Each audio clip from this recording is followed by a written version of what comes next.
History by genius channel में आप सबका स्वागत है। हमारा आज का टॉपिक है बक्सर की लड़ाई। यह लड़ाई बंगाल के नवाब मीर कासिम और उसके साथ शुजाउद्दौला और शाह आलम द्वितीय इनके संगठन की अंग्रेजों के विरुद्ध 1764 ईस्वी में लड़ी गई थी। अब इस लड़ाई के लिए उत्तरदायी परिस्थितियां क्या रहीं, सबसे पहले इनके ऊपर हम बात करेंगे। 1757 ईस्वी में प्लासी की लड़ाई हुई और इसके बाद मीर जाफर बंगाल का नया नवाब बना, परंतु वह अंग्रेजों के हाथों में कठपुतली बना रहा और वास्तविक शक्ति कंपनी के गवर्नर क्लाइव के हाथों में आ गई। उसने बंगाल में शांति स्थापित करने तथा बाहरी शत्रुओं का दमन करने में नवाब की बहुत सहायता की, परंतु स्वास्थ्य बिगड़ने के कारण क्लाइव को फरवरी 1760 ईस्वी में इंग्लैंड वापस लौटना पड़ा। क्लाइव के लौटने के बाद बंगाल में कंपनी की स्थिति कमजोर होने लगी। इस समय नवाब की आर्थिक दशा भी बिगड़ गई। उसने लाखों रुपए कंपनी तथा इसके अधिकारियों को दिए थे, परंतु वायदे के अनुसार वह उन्हें पूरी रकम नहीं दे पाया था। यहां तक कि वह अपने सैनिकों को भी वेतन देने की स्थिति में नहीं रहा। इस पर कंपनी के अधिकारी हॉलवेल तथा वेंसीटार्ट गुस्से में आ गए तथा उन्होंने मीर जाफर को हटाने का निश्चय कर लिया। अब अंग्रेज अधिकारियों ने मीर जाफर के दामाद मीर कासिम के साथ सांठगांठ शुरू कर दी तथा सितंबर 1760 ईस्वी में उसके साथ एक गुप्त संधि की। इस संधि के मुताबिक अंग्रेज मीर कासिम को बंगाल का नवाब बनाएंगे। नवाब बनने के बाद मीर कासिम कंपनी को बर्धवान, मिदनापुर और चिटगांव के जिले देगा। मीर कासिम कंपनी को वो सारी राशि देगा जो मीर जाफर के पास बकाया थी, और इसके अलावा कासिम वेंसीटार्ट को 50,000 पाउंड, हॉलवेल को 27,000 पाउंड तथा कलकत्ता काउंसिल के अन्य अधिकारियों को 25,000 पाउंड देगा। इसके बाद वेंसीटार्ट ने मीर जाफर को विवश किया कि वह बंगाल की सत्ता मीर कासिम के पक्ष में त्याग कर एक पेंशनर के रूप में कलकत्ता में रहे। इस प्रकार बंगाल में ये दूसरी क्रांति जो थी ये सफल हुई। मीर कासिम बंगाल का नया नवाब बन गया। कंपनी तथा उसके अधिकारियों को नए नवाब से दोबारा बहुमूल्य तोहफे तथा नकद राशि प्राप्त हुई, परंतु ये स्थिति जो थी, ये जो मीर कासिम और अंग्रेजों के दरमियान जो प्यार बना था, यह कुछ समय के लिए ही रहा। मीर जाफर द्वारा सत्ता त्यागने के बाद 22 अक्टूबर 1760 ईस्वी को मीर कासिम बंगाल का नया नवाब बना। वह एक योग्य प्रशासक था। नवाब बनने के शीघ्र बाद उसने बंगाल में प्रशासनिक और सैनिक संगठन के लिए अनेक कदम उठाए और अपनी योग्यता को प्रमाणित करने के लिए भी वह उत्सुक हो गया, और नतीजा ये हुआ कि अंग्रेजों और कासिम के दरमियान जो मतभेद जो थे ये बढ़ने लगे, जो आखिरकार एक लड़ाई का रूप धारण कर गए। ये क्या हालात थे? इसमें मीर कासिम के वित्तीय सुधारों की हम बात करते हैं कि नवाब बनने के बाद मीर कासिम के सामने सबसे विकट समस्या वित्त संबंधी थी। इस समय राज्य का कोष खाली हो चुका था, जबकि उसे अंग्रेजी कंपनी की बकाया राशि का अभी भुगतान करना था। इसके अतिरिक्त प्रशासनिक सुधारों तथा सेना के संगठन के लिए भी काफी धन की आवश्यकता थी। मीर कासिम ने मीर जाफर के भ्रष्ट तथा अयोग्य कर्मचारियों को उनके पदों से हटा दिया तथा उनकी संपत्ति भी जब्त कर ली। उसने अपने वित्तीय विभाग का पुनर्गठन किया तथा अपनी आर्थिक दशा को कुछ हद तक सुधारने में सफल रहा।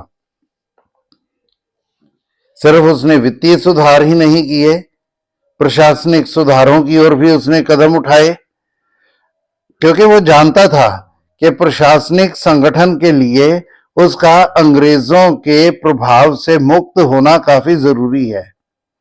इसके अलावा उसे बिहार के नायब सूबेदार राम नारायण के विरोध का भी सामना करना पड़ रहा था।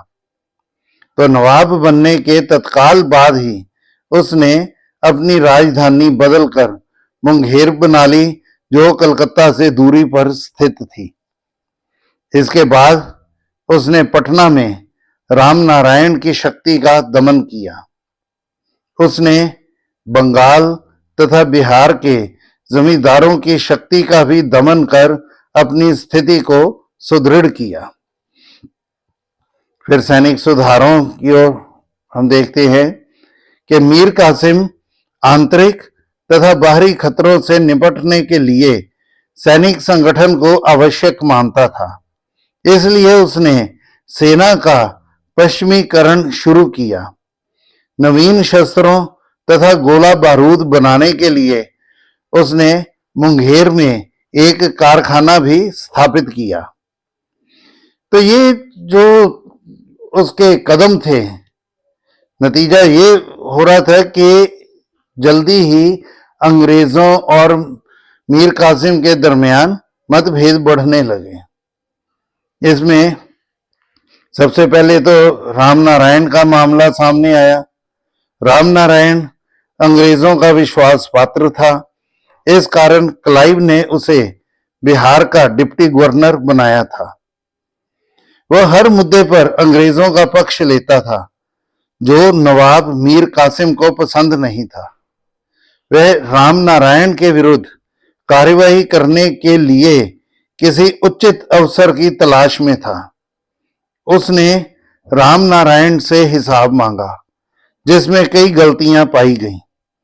इस पर नवाब ने उसे अपने सामने पेश होने का आदेश दिया।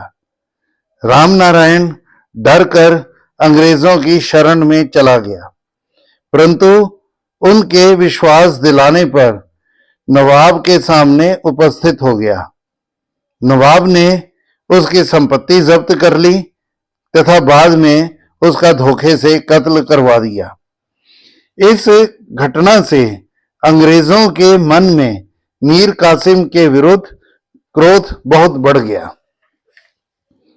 इसके अलावा मीर कासिम लगातार अंग्रेजों के निजी व्यापार को बंद करने की मांग कर रहा था, क्योंकि मुगल सम्राट फर्रुखसियर के शासन काल से ही कंपनी को बंगाल में दस्तक अर्थात बिना चुंगी कर दिए व्यापार करने का विशेष अधिकार प्राप्त था। परंतु इसकी ओट में कंपनी के कर्मचारी भी अपना निजी व्यापार करने लगे थे। यहां तक कि वे भारतीय व्यापारियों से रिश्वत लेकर उनका सामान भी बिना कर के भिजवा देते थे। इससे नवाब की आय पर बुरा प्रभाव पड़ रहा था। उसने व्यापारिक सुविधाओं के इस प्रकार के दुरुपयोग के विरुद्ध कलकत्ता काउंसिल से भी कई बार शिकायत की। तो बंगाल का गवर्नर वेंसी टाट नवाब के साथ समझौता कर इस झगड़े को समाप्त करना चाहता था। इसलिए वह दिसंबर 1762 ईस्वी में मुंगेर गया। यहां नवाब ने समझौते के लिए 2 शर्तें रखी। पहली कि अंग्रेज अपने निजी व्यापार पर 9% चुंगी देंगे, और दूसरा, बंगाल में नवाब के कानून को ही मान्यता होगी। परंतु कलकत्ता काउंसिल इन शर्तों को मानने के लिए तैयार नहीं थी, जिस कारण दोनों पक्षों में विरोध और बढ़ गया। नवाब ने भी गुस्से में आकर मार्च 1763 ईस्वी में सभी भारतीय व्यापारियों पर चुंगी कर समाप्त कर दिया। इससे भारतीय व्यापारियों का प्रसन्न होना तो स्वाभाविक था, परंतु अंग्रेज नवाब के विरुद्ध भड़क उठे, क्योंकि इस निर्णय से अंग्रेजों को आर्थिक तौर पर काफी हानि होने लगी थी। इसके अलावा अंग्रेज बंगाल के प्रशासन में भी लगातार हस्तक्षेप करने लगे थे। अक्सर वो नवाब के प्रशासनिक मामलों में भी दखलंदाजी करते थे। जब नवाब ने बंगाल के अयोग्य कर्मचारियों को हटाने का निर्णय लिया, तो अंग्रेज अधिकारियों ने इसमें हस्तक्षेप शुरू कर दिया। यहां तक कि गुमाश्ते जो कंपनी का सामान खरीदने और बेचने का काम करते थे, वे भी नवाब के अधिकारियों पर अपने निर्णय थोपने का प्रयास करते थे। नवाब ने कई बार वेंसी टाट से भी इसके विरुद्ध शिकायत की, परंतु उसने इस शिकायत को ही व्यर्थ बताया। दूसरी ओर उसने नवाब को आदेश दिया कि वह भारतीय व्यापारियों पर दोबारा से चुंगी लागू करे। इसी दौरान पटना के नायब सूबेदार तथा अंग्रेज फैक्ट्री के अधिकारी एलिस के मध्य मतभेद उभरने लगे। नवाब ने कलकत्ता में कंपनी के अधिकारियों से प्रार्थना की कि वे एलिस को पटना से बुला लें, परंतु उन्होंने ऐसा करने से इनकार कर दिया। अब तक अंग्रेजों का भी मीर कासिम से मोह भंग हो चुका था, इसलिए उन्होंने मीर जाफर को दोबारा बंगाल का नवाब बनाने की योजनाएं शुरू कर दी। तो इसका नतीजा ये हुआ कि मेजर एलिस ने पटना पर आक्रमण कर इस पर अधिकार कर लिया, परंतु जल्दी ही नवाब ने भारी सेना भेजकर पटना पर पुनर्धिकार कर लिया। इससे नवाब और अंग्रेजों के दरमियान संबंध बहुत तनावपूर्ण हो गए। जून 1763 ईस्वी में मेजर एडम्स को मीर कासिम की शक्ति का दमन करने के लिए नियुक्त किया गया। एडम्स ने मीर कासिम को कटवा, गेरिया, सुती, उधुआला आदि स्थानों पर पराजित किया। निराश होकर कासिम पटना की ओर भाग गया, परंतु यहां उसे एलिस के हाथों पराजय का सामना करना पड़ा। यहां से वह पटना की ओर भाग गया, परंतु भागने से पहले उसने जेल में बंद 200 अंग्रेज कैदियों की हत्या कर दी। इसी दौरान मीर कासिम के साथ संघर्ष आरंभ होने के बाद अंग्रेजों ने उसकी जगह 7 जुलाई 1763 ईस्वी को मीर जाफर को बंगाल का दोबारा नवाब नियुक्त कर दिया। 10 जुलाई को नवाब ने अंग्रेजों के साथ एक संधि की तथा उन्हें बहुत सी व्यापारिक सुविधाएं प्रदान कर दी। उसने बंगाल में चुंगी कर दोबारा लागू कर दिया तथा मीर कासिम के समय अंग्रेजों को हुई हानि को भी पूरा करने का वचन दिया। इसके बाद हम इस लड़ाई की घटनाओं की बात करेंगे। पटना में पराजित होकर मीर कासिम अवध भाग गया।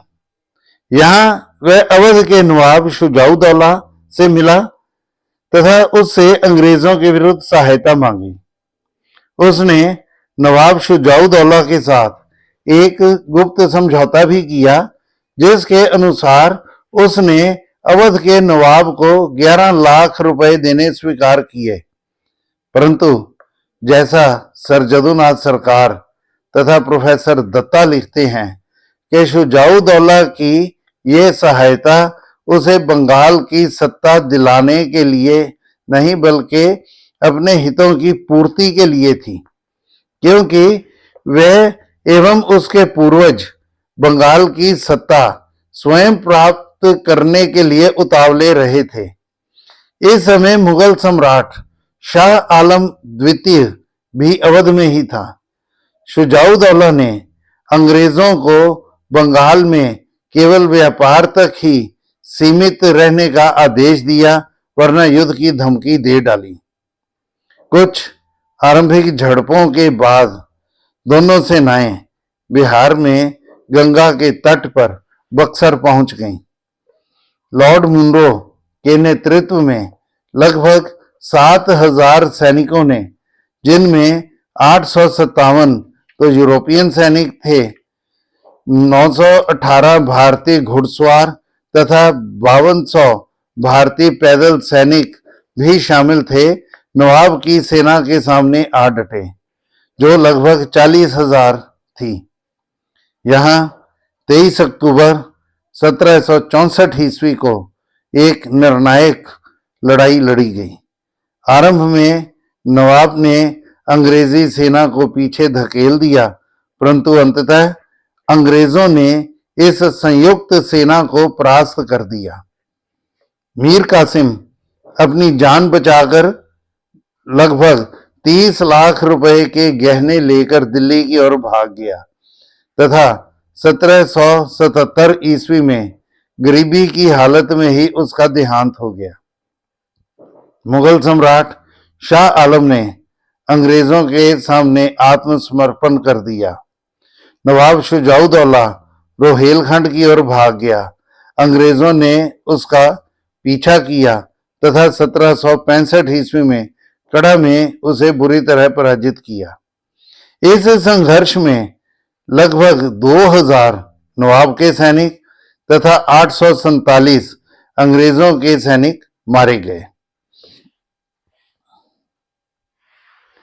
अब हम इस लड़ाई के परिणाम क्या हुए उनकी बात करेंगे। तो बक्सर की लड़ाई का भारत में ब्रिटिश साम्राज्य की स्थापना में विशेष महत्व माना जाता है। इसने उन्हें बंगाल, बिहार और उड़ीसा के वास्तविक शासक बना दिया, जबकि नवाब की स्थिति मात्र कठपुतली वाली रही। इसके अलावा अवध के नवाब और मुगल सम्राट पर भी अंग्रेजों का प्रभाव स्थापित हो गया। तो इलाहाबाद की संधि पहले की यहां पर हुई। बक्सर की लड़ाई के बाद क्लाइव अवध के नवाब और मुगल सम्राट के साथ कंपनी के संबंधों को निश्चित करना चाहता था, इसलिए उसने इन दोनों के साथ अलग अलग संधियां की। अवध के साथ जो उसने संबंध स्थापित करने की कोशिश की, इसके मुताबिक क्लाइव अवध को पूरी तरह अंग्रेजों पर आश्रित रखना चाहता था, इसलिए उसने अवध के नवाब शुजाउद्दौला के साथ अगस्त 1765 ईस्वी में इलाहाबाद की संधि की, जिसके मुताबिक शुजाउद्दौला को अवध का प्रदेश लौटा दिया गया। चुनार का किला अंग्रेजों को प्राप्त हुआ। नवाब ने कड़ा और इलाहाबाद के जिले अंग्रेजों को दे दिए। अंग्रेजों ने ये जिले मुगल सम्राट को सौंप दिए। नवाब ने अंग्रेजों को क्षतिपूर्ति के तौर पर 50 लाख रुपए देने स्वीकार किए। नवाब ने अंग्रेजों को अपने प्रदेशों में व्यापारिक सुविधाएं प्रदान की और उसने अंग्रेजों के साथ एक रक्षात्मक संधि की, जिसके मुताबिक अंग्रेजों ने अवध की सुरक्षा की जिम्मेवारी ले ली, जिसका खर्च नवाब ने देना था। तो शुजाउद्दौला के साथ क्लाइव की संधि उसकी दूरदर्शिता का प्रमाण पेश करती है। यद्यपि कंपनी के कुछ अधिकारी अवध पर सीधे अधिकार के इच्छुक थे, परंतु क्लाइव तब तक इसके विलय के पक्ष में नहीं था जब तक कंपनी भारत में अपने हितों की रक्षा ना कर ले। क्लाइव ने कहा भी था, to go farther is in my opinion a scheme so extravagantly ambitious and absurd that no governor and council in their senses can adopt it unless the whole system of the company's interest be first entirely new modeled। वे इसे बंगाल तथा मराठा राज्य के बीच एक buffer state भाव एक मध्यवर्ती राज्य के तौर पर स्थापित रखना चाहता था तथा उसके उत्तराधिकारियों ने भी इसी नीति को अपनाए रखा जब तक कि 1856 ईस्वी में डलहौजी ने इसका विलय नहीं कर लिया। इस संदर्भ में पीई रॉबर्ट्स ने लिखा है, the settlement with Awadh was destined to be most lasting of Clive's political acts, and it remained in the condition of a buffer state till its annexation by Lord Dalhousie on the eve of the mutiny। तो दूसरी संधि उसने मुगल सम्राट के साथ की। तो इस संधि के मुताबिक मुगल सम्राट को कड़ा तथा इलाहाबाद के जिले सौंप दिए गए। कंपनी ने मुगल सम्राट को 26 लाख रुपए सालाना देना स्वीकार किया। मुगल सम्राट ने कंपनी को बंगाल, बिहार तथा उड़ीसा की दीवानी के अधिकार प्रदान किए। तो मुगल सम्राट के साथ लॉर्ड क्लाइव का व्यवहार प्राय विद्वानों में मतभेद का विषय है। सर आयरकूट का कथन है कि इस समय जबकि मुगल साम्राज्य रूपी वृक्ष गिर रहा था, क्लाइव ने शाह आलम के साथ संधि कर इसे सहारा दिया। यदि क्लाइव ने ऐसा ना किया होता तो अंग्रेज बड़ी सहजता के साथ इस पर अधिकार कर लेते, परंतु क्लाइव का मानना था कि भारत में अंग्रेजी शक्ति के प्रसार के लिए यह नीति आवश्यक थी। इसी नीति के कारण उसने सम्राट से कंपनी के लिए दीवानी का वैध अधिकार प्राप्त किया था। दूसरा, अवध या दिल्ली पर प्रत्यक्ष अधिकार करने से भारतीय नरेश इकट्ठे होकर कंपनी का विरोध शुरू कर देते तथा कंपनी के लिए उसकी सुरक्षा संभवतः खतरे में पड़ जाती। तो महत्व की बात अगर हम करें तो यहाँ पर सर जॉन स्टीफन ने लिखा है कि इसके परिणाम प्लासी की लड़ाई से भी ज्यादा निर्णायक और महत्वपूर्ण सिद्ध हुए। वो लिखते हैं, Buxar deserves far more than Plassey to be considered as the origin of the British power in India. Doctor Ishwari Prasad और डॉक्टर सूबेदार का कथन है कि Buxar completed what Plassey had begun, मतलब कि बक्सर ने उस कार्य को पूरा किया जिसे प्लासी ने आरंभ किया था, और उनका यह विचार पूर्ण तौर पर उचित भी प्रतीत होता है। प्लासी ने उन्हें बंगाल में खड़े होने की जगह दी, जबकि बक्सर ने बंगाल, बिहार और उड़ीसा की सत्ता ही उनके हाथों में थमा दी। अब ईस्ट इंडिया कंपनी महज व्यापारिक कंपनी ही नहीं रही, बल्कि भारत की एक प्रमुख राजनीतिक शक्ति के रूप में उभर रही थी। इसके अलावा प्लासी की लड़ाई में अंग्रेजों की विजय छल कपट पर आधारित थी, परंतु बक्सर की विजय ने उनकी सैनिक सर्वोच्चता को स्पष्ट कर दिया। इसमें अंग्रेजों ने उस सैनिक संगठन को परास्त किया जिसमें बंगाल के अलावा अवध की भी शक्तिशाली सेना शामिल थी। इसने सारे देश को अंग्रेजों की शक्ति का लोहा मानने के लिए विवश किया। इसके अलावा यहां यह बात भी माननी पड़ेगी कि इस लड़ाई में अंग्रेजों ने 40,000 भारतीय सैनिकों का केवल 7,000 सैनिकों के साथ मुकाबला किया था और शानदार विजय प्राप्त की थी। तो इसने भारत के अन्य राज्यों को भी सेना के आधुनिकीकरण के विषय में सोचने के लिए विवश किया। इसके अलावा अंग्रेज लड़ाई के बाद कंपनी को बंगाल, बिहार और उड़ीसा में दीवानी के अधिकार प्राप्त हुए। अब बंगाल में उसका दर्जा एक जिम्मेदार वाला ही नहीं रहा, बल्कि वह भी बंगाल के नवाब के साथ प्रशासन में उसकी भागीदार बन गई। इस प्रकार बक्सर ने भारत में अंग्रेजी शासन को सुदृढ़ नींव प्रदान की। और रैमजे मुइर ने भी यही कहा है कि Buxar finally riveted the shackles of the company's rule upon Bengal.